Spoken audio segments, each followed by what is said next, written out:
read and then some from no sleep, so we'll see which ones we end up reading, because there's quite a few here, quite a few.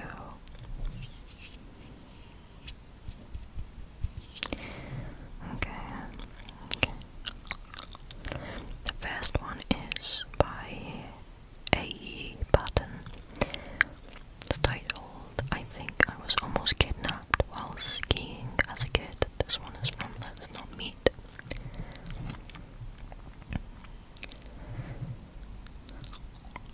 When I was 9, my family took a trip to a ski resort in West Virginia. My dad really wanted to get his money's worth, so he had my whole family out on the slopes about 20 minutes before the lifts were even running. It was something like 15 degrees and around lunchtime. My mum and I were getting too cold to have fun. We decided to go get hot chocolates at the food hall while my dad and brother stayed out for a few more advanced runs, and all agreed to meet for lunch about an hour after. My mum and I got our hot chocolate and were warming up in the food hall when I got a second wind. The kiddie slope was right outside the building, so I asked my mum if I could do a few runs while waiting for my dad and brother to come back. My mum was usually extremely cautious about letting my brother and I do things on our own, but from where she was sitting, she had a view of the slope through the window, and probably for that reason, she said okay. At first, everything was fine. I was thrilled to be out on my own and felt invincible, blasting down an easy slope after all the trickier ones I'd been on with my parents. I went down a couple times and was feeling good when I started to notice myself passing a specific man over and over. This man was very distinct looking in the crowd of skiing families wearing a 90s style snow gear. He was tall, wearing what looked like a black trench coat, not a ski jacket, had long, dark beard, dark-rimmed glasses, and a black hat with a rim, like a short top hat. I don't know the name of this exact style, but it was like a less formal top hat, kind of. As a 9-year-old, his appearance scared me a little and reminded me of a cartoon depiction of a bad guy or a robber. I started feeling like I was seeing him everywhere. It wasn't a huge slope, but it still seemed like we passed each other more often than I was passing other people. I also started getting the sense that he was trying to get on the lift with me, like waiting to get online until after I did, even though we never ended up being put on a lift together. I couldn't tell if I was being paranoid, or if he really was showing up way too often, so I decided to test him. The next time I got off the lift, I went back down the slope like normal, knowing he had been a few chairs behind me and would probably come right down the slope as well. When I was about halfway down the hill, I stopped suddenly and the man passed me. That's when it started getting weird.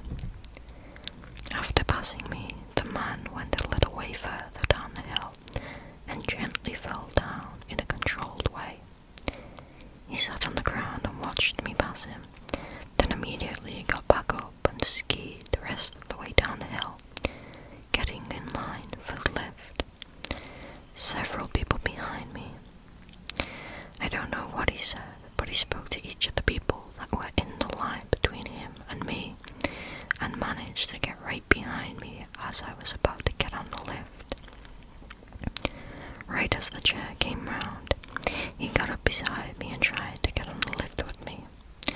At the last second, I played dumb and said, "Oh, I'm sorry, go ahead," and stepped back to let him on. He seemed surprised by what I said, but got on alone, and I got on the next lift with a mum and her daughter instead. They were really nice nice, and I had a good talk with them on the way up the hill. For some reason, I was too stupid and shaken up to tell them about the man. I was hoping it would look like they were my family, or at least like someone else on the slope was paying attention to me. At this point, I was pretty sure that this creepy man had singled me out, and years of my parents' stranger danger training told me that it was probably time to find my mom. I resolved to ski back to the food hall as soon as I got to the top of the slope. Instead, I got off the lift, said goodbye to the mum and the daughter, and was immediately approached by the man who clearly waited for me at the top. He came right over to me and said, "Are you all alone, little girl?" It's funny to think back now, but at the time, I remember being kind of insulted at this question, because it sounded so much like all the cheesy lines my parents would come up with when they told my brother and I about stranger danger. I couldn't believe this guy couldn't think of a less obvious question to ask, or that he actually referred to me as little girl instead of pretending to know me or something less conspicuous. I think his audacity in that regard kept me from being as afraid as I otherwise might have been. It made it seem like a game or simulation, which probably helped me act more natural. I answered him very matter-of-factly, saying that I wasn't alone, and pointed to a nearby man and his teenage son, saying that was my dad and brother. Then I walked away very casually, as if I wasn't weirded out at all by his question, and skied down the hill to the food hall, where I quickly found my mum.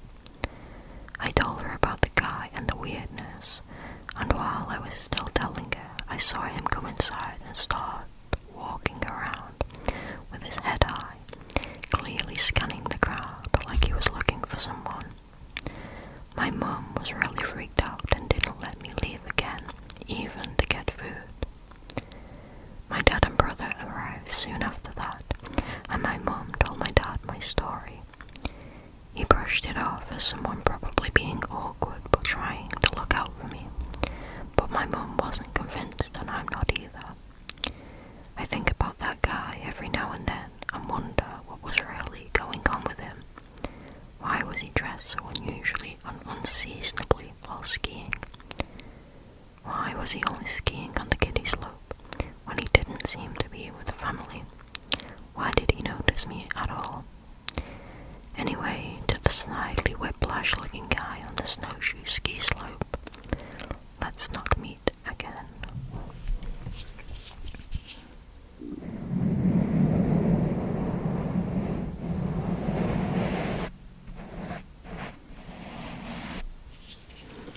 The top comment is, yes, my favourite ski attire, trench coat. Yeah, that's pretty funny, it really does give cartoon villain vibes.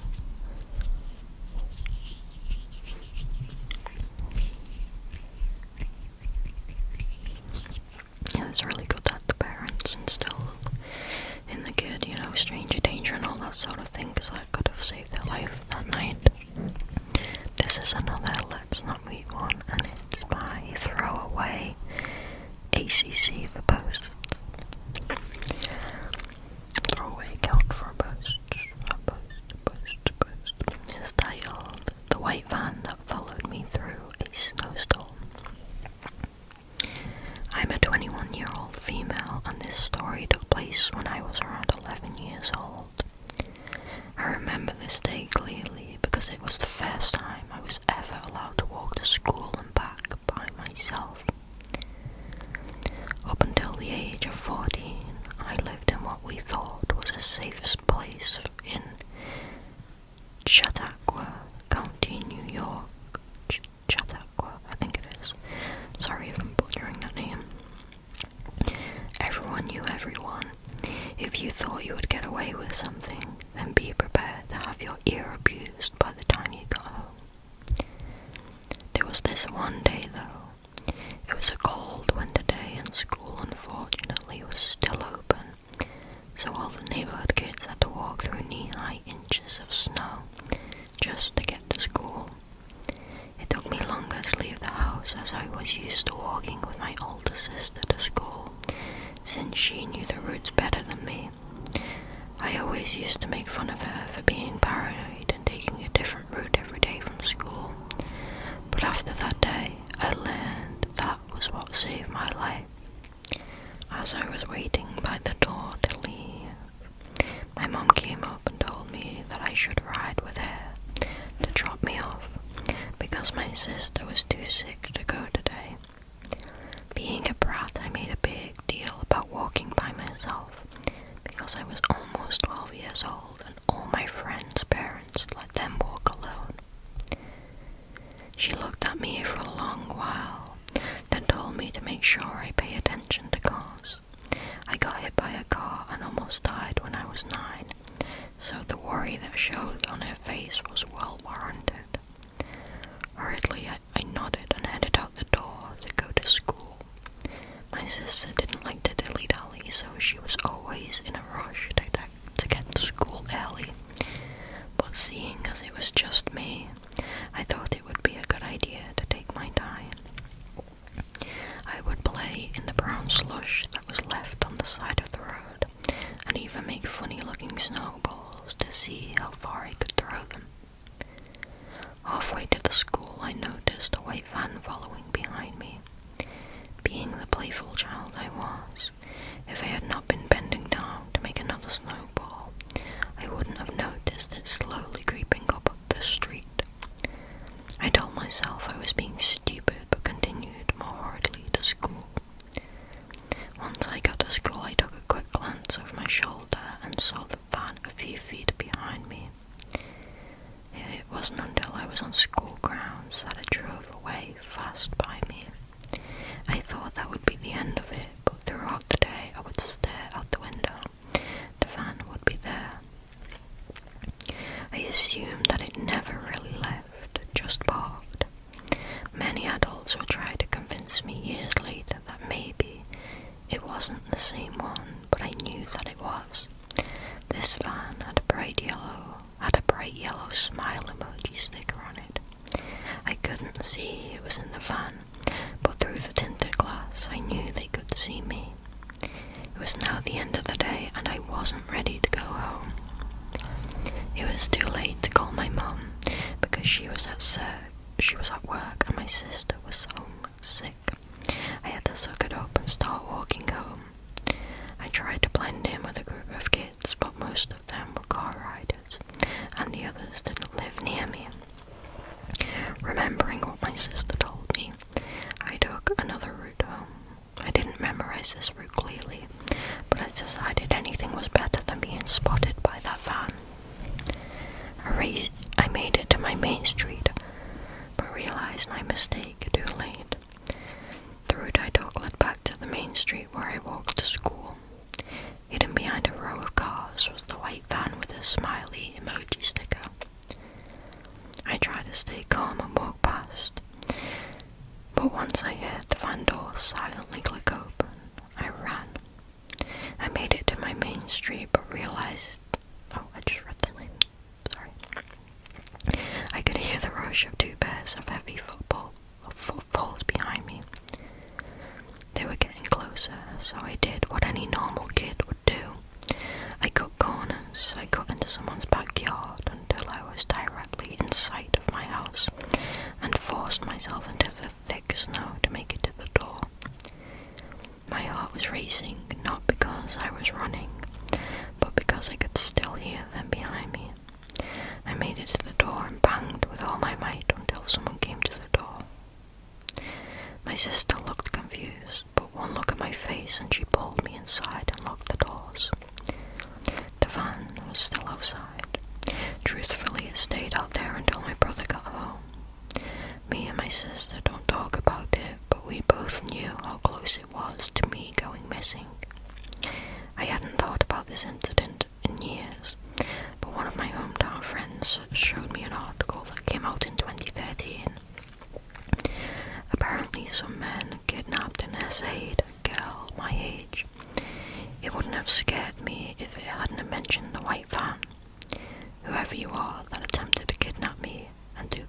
knows what else. Let's not meet. That one is genuinely so terrifying because it's so common. Like, that type of scenario is so common, and there are God knows how many kids that have went through like a very similar situation, but unfortunately never got home and never got to tell their stories. Because unfortunately we live in a world with terrible people. I do want to say though, if you are younger and for some reason watching this scary stories video, or if you know someone younger, please instill in them that, like, even if your mum's at work, even if your dad's at work, even if your sister's sick, even if there's no one else at home, please tell an adult. Because your mum would rather come home from work, like take a break from work, and make sure you get home safe. Your sister would rather get herself out of bed despite being ill and come get you to make sure you're safe. And if like neither of those things are possible, the school will figure something out. Like, the school will make sure that you are safe. Like, please tell an adult. Please do not chance that type of scenario, because people can be terrible and cruel, and it's really scary. So please, please, please do not take that risk, especially if you are young. It's just not worth it.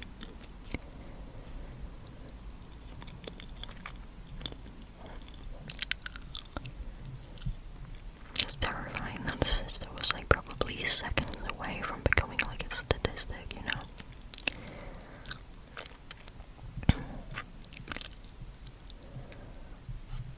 Okay, this next one. See, I just kind of browse what's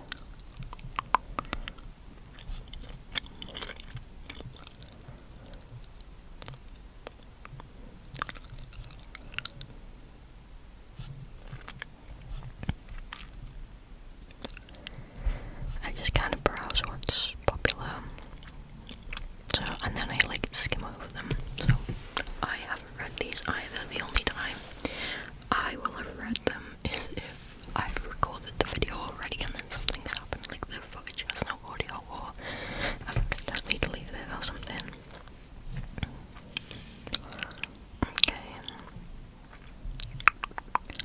Okay, that one seems pretty good, but I don't think it's actually like snowy.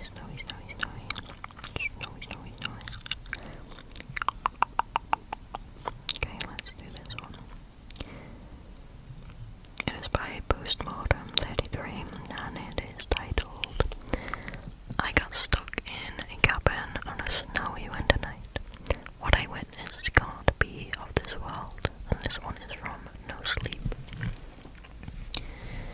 I grew up treasuring nature so much. If I went to the woods, fishing, or in the mountains, the tranquility these experiences brought with them had no match. Some were even ethereal. I could feel Mother Nature living and breathing, always ensuring I had everything I needed while stepping on its rich ground. Last year I bought a cabin up in the mountains. I have always liked to disconnect from the city in the cold winter and just go to the place that feels like magic. The cabin had the feeling of being somewhere in that realm. Excitement took over me when I thought I finally had my own place in the snowy mountains. Away from the city, away from work, and from the people who make so much noise that sometimes I just need a little breather. So the acquisition of the log cabin couldn't have come at a better time. With my head almost exploding and my mind fogged with the dullest things and the most mundane tasks possible at work, I couldn't wait for a few days to recharge my batteries. With no other than my trusted associate,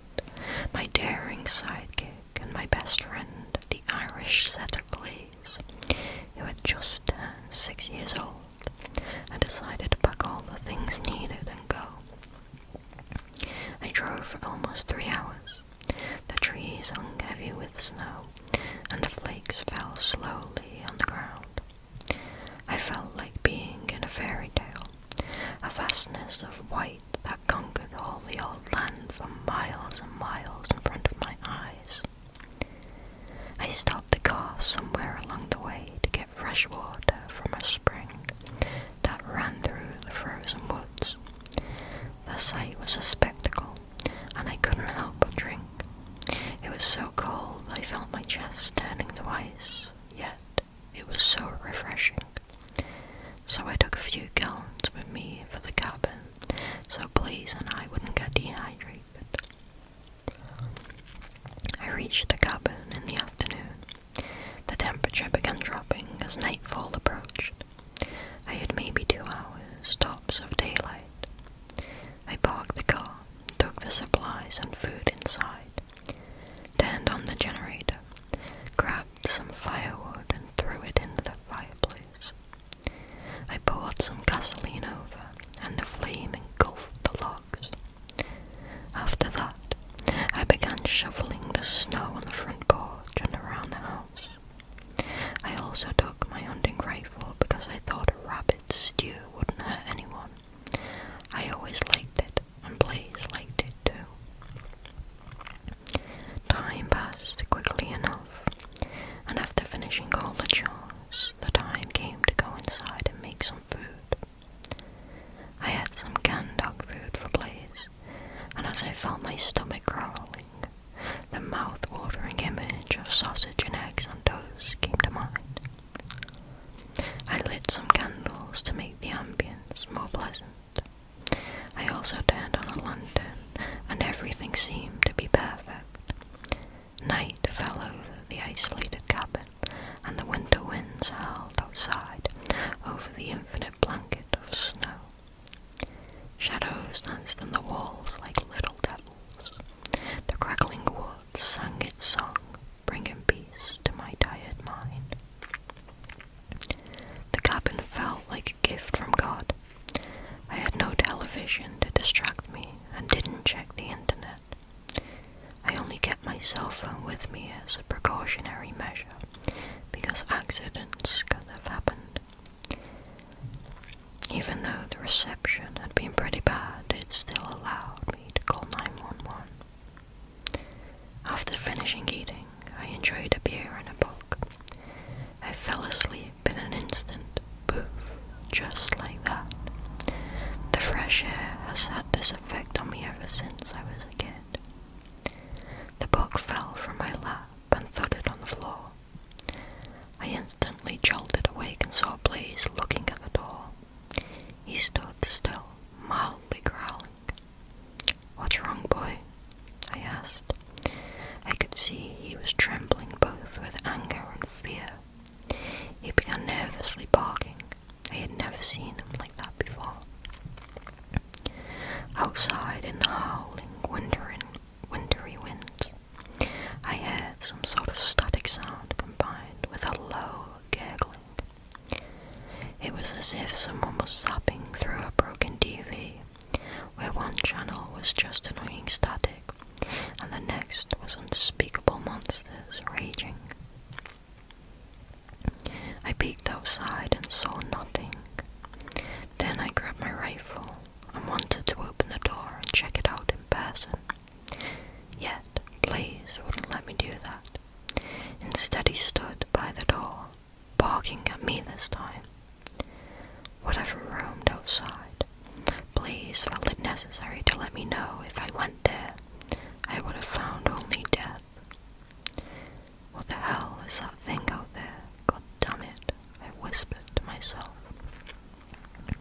I glanced outside the window again, and I thought I saw a shadowy figure looking at the cabin. It looked back and then went out of sight. Blaze barked as loud as his lungs could take it. "Blaze, come here, boy. Get here now," I called him. The only weak point was the window. If whatever was outside wanted to jump through like a beast, I said let it have it. I would have put 2 in seconds. Blaze would have probably eaten the whole thing in one big fat meal. The static gurgling sounds never ceased, even though the creature had vanished. I rechecked the window. Nothing. I only heard those damn sounds. After a while, a large bang came from the door, and then it came again, repeatedly. It shook, and I got my gun ready to shoot. If that door had fallen, the death of whatever was on the side would have been swift. "Hey man, open up. These things outside will kill me. Please," the voice of a scared man said. He kept banging on the door as if his life depended on it. And it did. If I didn't act fast, the poor man would have been mauled to death by whatever beasts roamed the old mountain. "Hold up, I'm coming," I cried. I had to help that poor man. He was probably lost, scared, alone and dehydrated. Blaze jumped in front of the door. He barked at me again, pushing me back. Something was wrong if he did that. "Come on, man, just open the goddamn door already, will ya?" He banged again. Blaze kept on barking violently. "Sorry, ass, no can do," I replied, understanding that this was something else, not a man. I trusted Blaze more than I trusted myself. He was one brave and intelligent dog, a true friend and companion.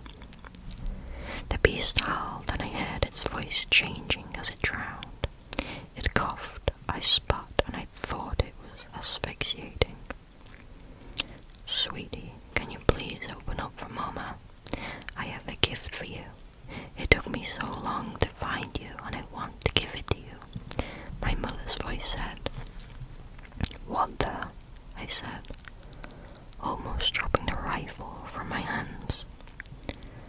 My mum died when I was just a kid, and except for a warm smile, the voice was the only thing I remembered about her. Then banging noises came from around the house, as if the number of creatures outside had grown exponentially. I had gone there expecting to find paradise and solitude, but it turns out hell had frozen over in that exact place. Nothing natural and of this world could have made those noises, and then mimicked my dead mother's voice. Again, I checked the situation outside. The shadowy creatures had grown in numbers. I counted 12 of them. 6 just stood motionless while the other 6 growled, snarled and howled in the dead of night. I saw one of them coming closer to the window. I went a few steps back. It glued its dead eyes to the window. It didn't have a nose, just 2 small holes. Its mouth was a straight horizontal line. It opened it and sucked on the window. In doing so, it revealed small rows of sharp teeth. "Why don't you open up for your dear old grandfather? It's cold outside, sonny boy," the creature snarled. "Grandpa died too when I was just a kid. After my mum's death, he had a heart attack because he couldn't cope with her being gone." I just looked at it as it mimicked my grandfather's voice. I don't know how in the hell it knew my mum's or my grandfather's voice, but it happened. Maybe it read my mind and browsed my memories. Maybe by doing so, it extracted their voices from my head. Hell, this sounded crazy as hell to me, but what I had witnessed shouldn't have been possible. And just seeing that craziness, every scenario I thought of might have been likely. The glass began to crack under the pressure of the creature's face, but fortunately I had parked the Jeep right in front of the house, so that I might have just made a run for it. The banging all across across the house intensified, and I felt the pressure of death clawing my heart. The window would give in soon, so I said hell with it. Instead, I pointed the rifle straight at the ugliness and pulled the trigger. It blasted its head into millions of pieces, and everything stopped. "Please, we're gonna make a run for it, buddy," I said, hoping for the both of us to escape that mess. I grabbed a burning piece of wood from the fireplace with one and busted through the door. The shadowy creatures had even grown in numbers, probably 20 or 30 of them. Blaze barked, foaming at the mouth. "William, William, William," a raspy voice said. It was alien to me, not similar to anyone I knew. I turned around and saw them all gathered in a herd, waiting to attack. "Stay back," I said, threatening them with the torching wood. They hissed and collectively stepped back. I threw the wood at them and they scattered in an instant. I opened the car door for Blaze to go in, and he immediately jumped in the passenger seat. A pair of claws grabbed my ankle from under the jeep and pulled me. It caused me to fall, and I saw the abomination crawling up on my leg. I hit it in the head with the butt of my rifle. Then, when it hissed with its horrible mouth, I put the barrel in and shot. It blew its brain out on the side of my car. I hit the ignition and the car came to life. Blaze was agitated and scared. I patted him on the head and told him it would be alright. I pushed the pedal to the metal and ran over those creatures, feeling their skulls crack under the wheels. A few hours later, I was back in my apartment with Blaze. It was quiet. Maybe the city wasn't so bad after all. This happened last year. A few weeks after the incident, I received an anonymous message saying, "Hello, William. You need to come back to the cabin. There are urgent matters that I need to talk to you about. I am one of your neighbors. Sincerely, Thomas." I did remember seeing a few houses on my way up there, but didn't think to stop. Also, the former owner had vanished into thin air. I didn't go back yet. Maybe somewhere in the future.